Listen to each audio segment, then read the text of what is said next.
दोस्तों हम फिर से लेकर आ चुके हैं आप लोगों के लिए शाम की सभी ताज़ा और बड़ी खबरें। एक एक कर आपको सारी खबरों की जानकारी देंगे आज देश दुनिया में क्या कुछ हो रहा है। दरअसल दोस्तों सबसे पहली जो बिग ब्रेकिंग निकल आ रही है, किसानों का बड़ा ऐलान। बोले अगर बीजेपी वाले गाँव में घुसे तो पीट दिए जाएंगे। जी हाँ दोस्तों, जगह जगह बीजेपी के नेताओं की कुटाई हो रही है। एक और नेता को भगा दिया गया गाँव से, इसके बारे में आपको विस्तार से बताएंगे। वहीं पर दोस्तों अगली बिग ब्रेकिंग में हम आपको बताएंगे दोस्तों, संजय सिंह का बीजेपी के नेता के ऊपर बड़ा हमला। बोले बीजेपी कहती है तुम हमें खून दो, जी हाँ तुम हमें वोट दो, खून तो हम तुम्हारा खुद ही चूस लेंगे। इसके बारे में आपको विस्तार से बताएंगे। वहीं पर दोस्तों अगली बिग ब्रेकिंग में हम आपको बताएंगे दोस्तों, जी हाँ चन्नी बोले इस बार भी पंजाब में कांग्रेस की ही सरकार आएगी। जी हाँ केजरीवाल बोलते रहे उड़ते सीधे शब्द, इसके बारे में आपको विस्तार से बताएंगे। वहीं पर दोस्तों कैराना में जी हाँ अमित शाह का बन गया मजाक। दरअसल अमित शाह जिस तरीके से दोस्तों रैलियां कर रहे हैं, अब उस भीड़ को चुनाव आयोग को दिखाया है विपक्ष ने, इसके बारे में आपको विस्तार से बताएंगे। वहीं पर दोस्तों मुख्तार अंसारी के बेटे जी अब्बास अख्तर बोले दोस्तों कि फिलहाल हमारे फादर का कभी भी जो है मारा जा सकता है जेल में, इसके बारे में भी आपको विस्तार से बताएंगे। वहीं पर दोस्तों अगली बिग ब्रेकिंग में हम आपको बताएंगे दोस्तों, बीजेपी नेता की शर्मनाक हरकत। जी हाँ दोस्तों, सुभाष चंद्र बोस की टोपी को भगवा पोत दिया। अब आप समझिए दोस्तों, इसके बारे में भी आपको विस्तार से बताएंगे। वहीं पर दोस्तों अगली बिग ब्रेकिंग में हम आपको बताएंगे दोस्तों, जी हाँ दरअसल आपको बता दोस्तों, अब जो है यहाँ पर एक और भाजपाई का कट गया पत्ता। योगी आदित्यनाथ को बड़ा झटका, सपा में शामिल। दरअसल दोस्तों बीजेपी के एक और नेता ने जो यहाँ पर अपना इस्तीफा थमा दिया है, इसके बारे में भी आपको विस्तार से बताएंगे। वहीं पर दोस्तों अगली बिग ब्रेकिंग में हम आपको बताएंगे दोस्तों, जी है महिला बाल विकास की मंत्री दोस्तों स्वाति सिंह ने खोली अपने ही पति की पोल। बोले हमें मारते हैं बुरी तरीके से। जी हाँ ये बात अगर पता चल गई तो फिलहाल हंगामा हो जाएगा, इसके बारे में बताएंगे कैसे ऑडियो लीक हो गया है। वहीं पर दोस्तों अगली बिग ब्रेकिंग में हम आपको बताएंगे दोस्तों, जी दरअसल आपको बता दोस्तों, जितेंद्र वर्मा सपा में हुए शामिल। तो अखिलेश बोले बीजेपी से एक एक कर सब लोग किनारा कर रहे हैं। इस बार उत्तर प्रदेश में बीजेपी की करारी हार, इसके बारे में भी आपको विस्तार से बताएंगे। वहीं पर दोस्तों अगली बिग ब्रेकिंग में हम आपको बताएंगे दोस्तों, जी दरअसल आपको बता दें बीजेपी को लगा दोस्तों एक और बड़ा झटका। आपको बता दें दोस्तों, बीजेपी की महिला ने ही बनवा दिया बीजेपी का मजाक। दरअसल अभी कुछ दिन पहले अमित शाह ने यह दावा किया था कि उत्तर प्रदेश में 16 साल की लड़की भी गहने पहनकर बाहर निकल सकती है, उसके साथ कुछ गलत नहीं होगा। अब बीजेपी की महिला ने दोस्तों इसको सही साबित करने के लिए अपना मजाक बनवा लिया, बताएंगे कैसे। वहीं पर दोस्तों अगली बिग ब्रेकिंग में हम आपको बताएंगे दोस्तों, जी हाँ दरअसल आपको बता दें दोस्तों, अखिलेश यादव बोले उत्तर प्रदेश में इस बार सपा का, जी हाँ सपा की सरकार आएगी और युवाओं को 22 लाख युवाओं को दूंगा नौकरी, इसके बारे में आपको विस्तार से बताएंगे। वहीं पर दोस्तों अगली बिग ब्रेकिंग में हम आपको बताएंगे दोस्तों, जी हाँ दरअसल आपको बता दें राहुल गांधी का केंद्र पर बड़ा हमला। बोले प्रधानमंत्री नहीं बात करना चाहते हैं देश के किसी भी मुद्दे पर, उनको सिर्फ और सिर्फ इधर उधर घूमने में मजा आता है, इसके बारे में आपको विस्तार से बताएंगे। तो सारी खबरें एक एक कर देंगे। फिलहाल चलिए बढ़ते हैं सबसे पहली और सबसे बड़ी खबर की ओर। दरअसल दोस्तों आपको बता दें गांव में घुसना हुआ बीजेपी के लिए मुश्किल। किसानों ने बोला अगर यहां पर आए तो कूट दिए जाएंगे। दरअसल दोस्तों आपको बता दें किसानों ने भी अब बीजेपी का विरोध फिर से एक बार शुरू कर दिया। जहां जहां गाँव में दोस्तों ये जा रहे हैं वहां वहां इनका विरोध किया जा रहा है। कल भी दोस्तों बीजेपी के एक नेता को गाँव वालों ने घेर लिया और जमकर उनकी कुटाई कर दी। आपको बता दें जगह जगह बोर्ड लगाए जा रहे हैं कि फिलहाल बीजेपी वाला कोई भी इस गांव में न घुसे, अगर घुसे तो अच्छा नहीं होगा। इसी के लिए दोस्तों बीजेपी के विधायक डर रहे हैं और भैया डिजिटल सर्वे की मांग कर रहे हैं कि डिजिटल जो है यहाँ पर प्रचार किया जाए, यानी कि डिजिटल प्रचार को लेकर साफ साफ बोल दिया गया है। इधर दूसरी तरफ दोस्तों हम आपको बता दें गाँव वालों ने साफ कहा है कि किसानों के साथ वादा खिलाफी की गई है और जिन किसानों के साथ वादा खिलाफी हुई है वो किसान सरकार का विरोध करेंगे ही करेंगे। आपको बता दूं दोस्तों इससे पहले भी किसानों ने ऐलान कर दिया था कि वो भारतीय जनता पार्टी को वोट नहीं देंगे। राकेश टिकैत ने भी कहा था कि वो सरकार को वोट नहीं देने वाले, क्योंकि इस बार सरकार ने दोस्तों फिर से एक बार धोखा दिया किसानों को। पहले किसानों से वादा कर लिया, लेकिन जैसे ही किसान आंदोलन से हटा उसके साथ वादा खिलाफी शुरू हो गई। यही कारण है दोस्तों जो अब किसान नेता राकेश टिकैत ने सरकार के खिलाफ मोर्चा खोल दिया बीजेपी अपना काम कर रही है, लेकिन दोस्तों किसान भी अपना काम कर रहा है और किसान ने ठान लिया है कि इस बार वो उत्तर प्रदेश में बीजेपी की सरकार को किसी भी हाल में बनने नहीं देगा। यही कारण है दोस्तों जो भारतीय जनता पार्टी को बड़ा झटका यहाँ पर लगता हुआ नजर आ रहा है, क्योंकि बीजेपी ने दोस्तों कई बार देश में जिस तरीके का काम किया है उसको लेकर कहीं ना कहीं भारतीय जनता पार्टी घिर गई है फिलहाल। खैर चलिए हम बढ़ते हैं दोस्तों एक और अगली बिग ब्रेकिंग की तरफ। बता दोस्तों अगली जो बड़ी खबर निकल कर आ रही है, राहुल गांधी का केंद्र सरकार पर बड़ा हमला।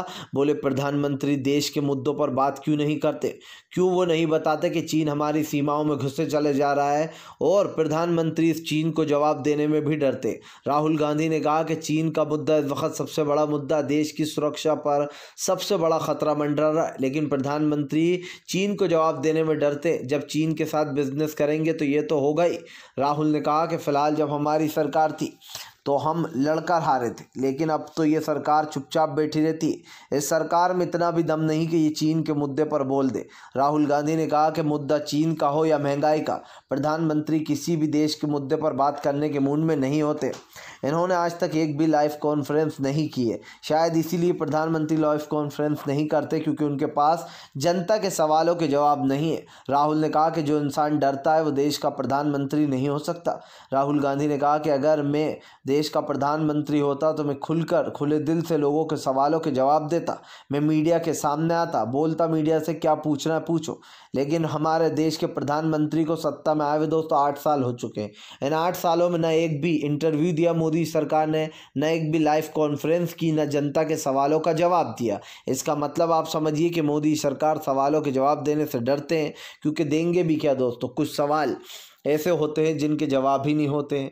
क्योंकि अगर मोदी जी ने कुछ विकास किया होता तो शायद वो जनता के सामने आते, आंख से आंख मिलाते, लेकिन हमारे देश में तो इस वक्त काले कानूनों की झड़ी सी लग गई है। और यही कारण है जो प्रधानमंत्री नरेंद्र मोदी दोस्तों लोग आज सामने आने से भी डरते हैं।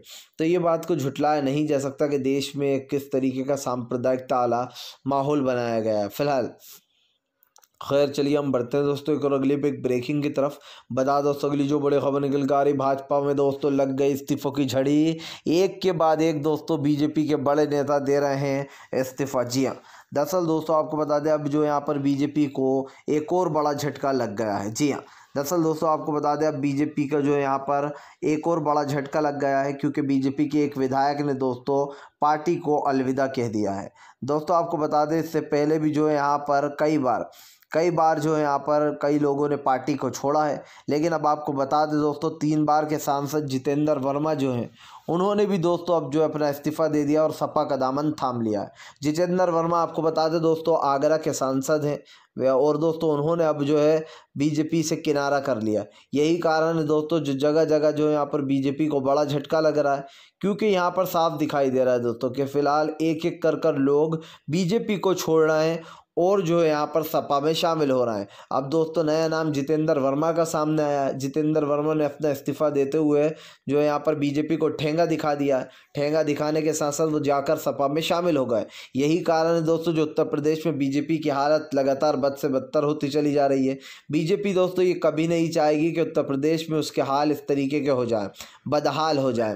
और यही कारण है दोस्तों जो उत्तर प्रदेश में बीजेपी को बड़ा झटका लग रहा है। आप समझिए आज जो देश के हालात है, जो उत्तर प्रदेश में चल रहा है दोस्तों, उस बातों को आप और हम झुटला नहीं सकते कि किस तरीके से उत्तर प्रदेश में दोस्तों जो यहाँ की राजनीति है वो पूरी तरीके से गंदी हो चली है। और यही कारण है जो बीजेपी को दोस्तों एक एक कर बड़े झटके लग रहा है। अब उत्तर प्रदेश में दोस्तों हाल ही में बीजेपी को एक बड़ा झटका लग गया है, जिससे ये साफ हो जाता है कि उत्तर प्रदेश में बीजेपी की हालत कुछ ख़ास अच्छी नहीं है फिलहाल। खैर चलिए हम बढ़ते हैं दोस्तों एक और अगली बिग ब्रेकिंग की तरफ। बता दोस्तों अगली जो बड़ी खबर निकल कर आ रही दोस्तों, बीजेपी की नेत्री ने उड़वा लिया अपना खुद ही मजाक। अमित शाह को सही साबित करने के लिए चली गई दोस्तों आधी रात को वाराणसी में, रात को अकेले गंगा घाट पर। अब दोस्तों आपको बता दें कि जब बीजेपी के लोग झूठ बोलते हैं, उनके झूठ को सही साबित करने के लिए इनकी पार्टी के लोगों को आगे कर देते हैं। लेकिन ये लोग ये भूल जाते हैं दोस्तों, कितना ही दिमाग लड़ाते हैं कि हम कितनी बड़ी बेवकूफ़ी कर रहे हैं लोगों का सवाल जवाब देने के लिए। मामला है दोस्तों गृह मंत्री अमित शाह से जुड़ा हुआ। आपको याद होगा अभी हाल ही में अमित शाह ने अपने एक बयान में कहा था कि अगर उत्तर प्रदेश में एक 16 साल की लड़की जेवर पहनकर लथपथ बाहर निकल जाए यूपी की सड़कों पर, तो उस लड़की को जो यहाँ पर कुछ नहीं होगा, वो लड़की आराम से घूम सकती है। मोदी और योगी जी ने यहाँ से यूपी से क्राइम का खात्मा कर दिया। अब आप समझिए दोस्तों, आए दिन रात डकैतियाँ हो रही हैं, दिन दहाड़े डकैतियाँ हो रही हैं, किडनैपिंग हो रही है दोस्तों, महिलाओं के साथ रेप किए जा रहे हैं। उसके बाद भी गृह मंत्री अमित शाह का ऐसा बेतुका बयान कि 16 साल की लड़की अगर भरी रात को गहने पहनकर भी निकल जाए तो भी वो सुरक्षित है। अब दोस्तों, इस सब को सही साबित करने के लिए बीजेपी की दोस्तों महिला नेता श्वेता सहानी, इनको आप अच्छे से पहचानते होंगे, श्वेता सहानी जो है दोस्तों, वो अमित शाह की इस बात करने के लिए, सही साबित करने के लिए रात को अकेली निकल पड़ी। लेकिन अकेले निकलने के वक्त दोस्तों इन्होंने एक बेवकूफ़ी कर दी कि भाई अपने साथ इन्होंने कैमरामैन ले लिया जो इनका वीडियो शूट कर रहा था। और दोस्तों हो सकता है इनके साथ कैमरामैन तो था ही, लेकिन इनके पीछे न जाने दोस्तों और कितने लोग होंगे कैमरे के पीछे जो आपको और हमें दिखाई नहीं दे रहा है। श्वेता सिंह ने कहा कि देखिए, मैं रात के 2 बज रहे हैं और मैं अकेली निकली हूँ। मैं इसलिए अकेली नहीं निकली हूँ कि मैं एक लड़की हूँ, मैं इसलिए अकेली निकली हूँ क्योंकि मुझे ज़रा सा भी डर नहीं है, क्योंकि यहाँ पर मोदी और योगी राज है। अब आप समझिए दोस्तों, सबसे पहली बात तो ये दोस्तों कि श्वेता सिंह जो यहाँ पर जो कह रही है, श्वेता सहानी, कि मैं अकेली निकली हूँ, तो मैडम फिर ये आपका वीडियो क्या भूत रिकॉर्ड कर रहा है? और आपके वीडियो ये जो भी रिकॉर्ड कर रहा है, ये लाइटें जो पड़ रही हैं आपके ऊपर, ये साफ बताती हैं कि आपके पीछे 2 एक टेक्नीशियन है, लाइटमैन है, कैमरामैन है जो आपका वीडियो रिकॉर्ड कर रहा है, और भी दोस्तों बहुत सारे लोग होंगे कैमरे के पीछे। तो दोस्तों आपने देखा कि झूठ बोलने का कितना अच्छा हुनर बीजेपी को आता है, लेकिन इनसे बड़ा बेवकूफ़ मैंने आज तक नहीं देखा, जो अपने आप को अकेला भी कह रही हैं और इनका वीडियो भी कोई शूट कर रहा है। इतनी अकल तो एक बच्चे में भी होती है कि अगर मैं ये कहूँगा कि मैं अकेला हूँ तो कोई भी पता लगा लेगा कि भैया फिर तुम्हारा वीडियो रिकॉर्ड कौन कर रहा है, अगर तुम अकेली फिर रही है सड़कों पर। तो दोस्तों श्वेता सिंह का सोशल मीडिया पर बन गया जमकर मजाक, जी श्वेता सहानी का। दोस्तों आप समझ सकते हैं कि योगी आदित्यनाथ और अमित शाह को सही साबित करने के लिए इस बीजेपी की नेता श्वेता सहानी ने कितना बेवकूफ़ी वाला काम किया, जिसके बाद दोस्तों लोगों का गुस्सा फूट पड़ा। और आपको बता दें दोस्तों, यहाँ पर इनसे सवाल पूछेगा, जी हाँ आपको बता दो दोस्तों, इनसे सवाल पूछा गया कि वह जूही सिंह है दोस्तों एक, वो लिखती हैं कि वह एक टेक्नीशियन, एक कैमरामैन, उसके बाद कहती हैं कि हम अकेले निकलते हैं। लेकिन आपकी अगर इस बेवकूफ़ी की वजह से कल किसी बच्ची के साथ या किसी महिला के साथ दुर्घटना हो गई तो उसकी जिम्मेदारी आपकी होगी, क्योंकि दोस्तों जाहिर सी बात है बीजेपी यह अंधविश्वास फैला रही है कि लड़कियां रात को बाहर निकल सकती हैं उत्तर प्रदेश में, जबकि उत्तर प्रदेश की कानून व्यवस्था दोस्तों एक मजाक से ज़्यादा और कुछ नहीं है। ये आप अच्छे से जानते हैं किस तरीके से दोस्तों क्राइम वहाँ पर दम तोड़ता है पल पल पर, और पुलिस जो है असहाय हो जाती है। पुलिस तब पहुँचती है जब पूरा कांड हो चुकता है। तो दोस्तों ये जिस तरीके का झूठ फैलाया जा रहा है, अगर उत्तर प्रदेश की महिलाएं, बहनें या बेटियां सुन रही हैं तो दोस्तों इस तरीके की जो महिलाएं ऐसी हरकत बिल्कुल ना करें, क्योंकि ये सिर्फ इन लोगों का चुनावी जुमला होता है। और आप भी समझ सकते हैं रात को महिलाएं अकेली निकली, दिन में तो सुरक्षित है नहीं उत्तर प्रदेश में दोस्तों महिलाएं, तो रात को क्या खाक होंगी? रात को निकली तो दुर्घटना हो ही जाएगी। फिलहाल खैर चलिए हम बढ़ते हैं दोस्तों एक और अगली एक ब्रेकिंग की तरफ। बता दोस्तों अगली जो बड़ी खबर निकल कर आ रही है दोस्तों, आपको बता नफरत फैलाने वाला एक और नफरती चिंटू हुआ गिरफ्तार। फैला रहा था नफरत, दिला रहा था हिंदू राष्ट्र बनाने की शपथ। दरअसल दोस्तों अभी 2 दिन पहले मैंने आपको एक वीडियो बताया था, जिस वीडियो में दोस्तों आपको बता दें जो एक हिंदू संगठन का नेता है, वो दोस्तों हिंदू भाइयों को ये शपथ दिलाता हुआ नज़र आ रहा है कि शपथ लो, हम इस राष्ट्र को हिंदू राष्ट्र बनाकर रहेंगे। और दोस्तों रात के वक्त ये शपथ ली गई थी और ये वीडियो सोशल मीडिया पर जमकर वायरल हुआ था। ये वीडियो दोस्तों छत्तीसगढ़ का बताया जा रहा था, जहाँ पर भूपेश बघेल की सरकार है, यानी कि कांग्रेस की सरकार है। अब दोस्तों इस नफरती चिंटू का पता लगा लिया है लोगों ने। जी इसका नाम दोस्तों आपको बता दें प्रमोद जो है यहाँ पर दोस्तों अनुराग है, जी हाँ प्रमोद अग्रवाल है दोस्तों ये, और इसका नाम वहाँ की जो पुलिस है दोस्तों उसने लगा लिया। आपको बताता चलूँ, प्रमोद अग्रवाल ही वो इंसान है दोस्तों जो लोगों को शपथ दिला रहा था यहाँ पर हिंदू राष्ट्र बनाने की और मुसलमानों के खिलाफ जहर उगलने का काम कर रहा था कि हमें जो भी करना पड़ा हम हिंदू राष्ट्र बनाने के लिए वो सब कुछ करेंगे। यही कारण है दोस्तों जो अब भारतीय जनता पार्टी को एक और बड़ा झटका लगा है, क्योंकि जितने भी नफरती चिंटू इन्होंने मैदानों में उतार रखे हैं उन सब के ऊपर शिकंजा कसा जा रहा है। अब फिर से दोस्तों एक बार छत्तीसगढ़ के भूपेश बघेल ने इनके ऊपर कार्रवाई की है। और दोस्तों ये जो भी है प्रमोद अग्रवाल अब ये जल्दी ही पुलिस की गिरफ्त में होगा, क्योंकि इसका नाम जो है वो पता कर लिया है वहाँ की लोकल पुलिस ने। दोस्तों बीजेपी के नेता और भगवाधारियों को लगता है कि वे देश में नफरत फैलाएंगे और हमारा देश चुपचाप खड़ा हुआ देखता रहेगा। जी हाँ दोस्तों, इन लोगों को सबक सिखाना बहुत ही ज़रूरी था, जो कि अब इनको सबक मिल भी रहा है। जैसे यति नरसिंहानंद थे, कालीचरण जेल की दोस्तों हवा खा रहा है। यही कारण है दोस्तों जो इन जैसे लोगों को सज़ा मिलनी चाहिए, जो देश में हिंदू मुसलमान करते हैं, जो देश के दो हिस्से करना चाहते हैं दोस्तों, उन लोगों को देश में रहने का कोई हक़ नहीं है, चाहे वो कोई भी हो दोस्तों। अगर कोई पाकिस्तान को समर्थन करता है तो उसको भी इस देश में रहने का हक़ नहीं है। और अगर कोई दोस्तों जो यहाँ पर हिंदू राष्ट्र बनाने की मांग करता है और मुसलमानों को मारने की बात करता है तो उसके लिए भी दोस्तों वही कानून होना चाहिए जो दूसरे व्यक्ति के लिए। क्योंकि दोस्तों हमने देखा है कि अक्सर आए दिन मुसलमानों को मारने काटने की धमकियां दी जाती हैं। अब के तो कार्रवाई फिर भी हो गई दोस्तों, यति अंदर चला गया, वसीम रिजवी अंदर चला गया, कालीचरण अंदर चला गया, और ऐसा ही होना चाहिए इनके साथ। मैं तो कहता हूं दोस्तों इनको अंदर ही रखना चाहिए, बाहर निकालेंगे इन्हें जेल से तो ये लोग फिर गंद फैलाने का काम करेंगे। फिलहाल खैर चलिए हम बढ़ते हैं दोस्तों एक और अगली बिग ब्रेकिंग की तरफ। बता दोस्तों अगली जो बड़ी खबर निकल कर आ रही है, दरअसल दोस्तों आपको बता दें मायावती ने बोला कांग्रेस पर बड़ा हमला। बोले कांग्रेस करती है लोगों का यूज़, हमें वोट दो, हम करेंगे उत्तर प्रदेश का सही काम। जी हाँ, दरअसल दोस्तों मायावती ने अब कांग्रेस पर बड़ा हमला बोल दिया। मायावती का कहना है कि कांग्रेस लोगों का यूज़ करती है, वो अपने फ़ायदे के लिए चुनाव लड़ती है और उसके बाद जनता को भूल जाती है। दोस्तों अभी हालिया में सरकार किसकी है? बीजेपी की, लेकिन मायावती हमला किस पर बोल रही है दोस्तों? कांग्रेस पर। सवाल ये है दोस्तों कि क्या मायावती बीजेपी के साथ है या फिर वो बीजेपी का फ़ायदा कराना चाहती हैं? क्योंकि दोस्तों मायावती को बहुत ही पहले से बीजेपी की बी पार्टी बोला जाता है। मैंने पहले भी कई बार कहा और फिर कहूँगा दोस्तों, मायावती के सुर उस दिन से बदल गए थे जिस दिन मायावती के नाम की जो अवैध प्रॉपर्टियाँ थी और उनके भाई के पास करोड़ों रुपए की जो प्रॉपर्टियाँ निकली थी दोस्तों, उसके बाद मायावती ने बीजेपी पर हमला बोलना छोड़ दिया था। क्यों? क्योंकि भाई हो सकता है बीजेपी ने डील की हो कि हम सारे केस दबा देंगे लेकिन हमारे ख़िलाफ़ कुछ मत बोलना। और यही कारण दोस्तों जो मायावती अब बीजेपी के ख़िलाफ़ बोलने में बहुत ही ज़्यादा झटपटाती हैं। कभी कभार आप देखना मायावती के मुंह से कभी कभार कुछ निकलता है, अगर निकल जाता है तो, वरना दोस्तों मायावती जो है वो बीजेपी के ख़िलाफ़ कोई भी शब्द का यूज़ नहीं करती हैं।